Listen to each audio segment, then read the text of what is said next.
गव्हर्नमेंटमार्फत काही special coin issue केले जातात आणि मग जनरली हे जे कॉईन इश्यू केलेले आपण बघतो आपल्या डेली वापरामध्ये ट्रान्झॅक्शनमध्ये मात्र दिसत नाही. मग असा हा काय प्रकार आहे नेमका? डेली ट्रान्झॅक्शनसाठी वापरले जाणारे कॉईन्स हे वेगळे असतात आणि हे असे स्पेशल काही ओकेशनला इश्यू केलेले कॉईन वेगळे असतात. या कॉईनला कमोमेरेटिव्ह कॉईन्स असं म्हणायचं. ह्याच्या मागचा उद्देश काय तर लक्षात घ्या.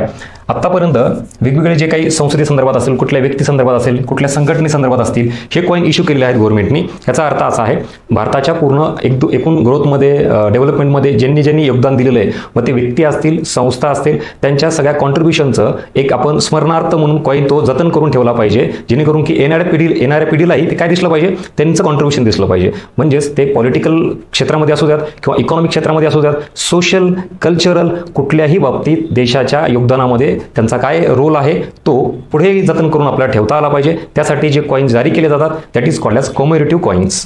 आणि इथं याच बाबतीत काही important facts exam point of view आपल्याला माहिती पाहिजेत. ते म्हणजे नॉर्मल कॉईन आणि याच्यामध्ये फरक हा आहे की हे कॉमेरेटिव्ह जे कॉईन आहेत ते सर्क्युलेशनमध्ये किंवा डेली ट्रान्झॅक्शनमध्ये यूज केले जात नाहीत. So that is a main important difference between normal coin and commemorative coins. कारण हे सगळा पर्पज काय आहे, फक्त आपल्याला मागच्या काही कॉन्ट्रीब्युशनचा, त्या व्यक्तीचा, त्या संस्थेचा एक रोल काय आहे हे जतन करून ठेवण्यासाठीचा ते मेन उद्देश आहे, सर्क्युलेशनसाठी नाही आहे.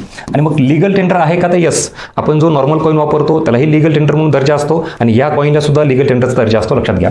पुढचा एक महत्त्वाचा पॉईंट असा येतो की आपण ह्या कॉईन मार्फत वेगळा कुठला कायदा आहे का, त्याच्यामार्फत तो मिंट केला जातो का तर नाही. दोन्ही कॉईन, नॉर्मल असेल किंवा हा कॉमेरेटिव्ह कॉईन असेल, कॉइनेज ॲक्ट 2011 नुसारच तो तयार केला जातो.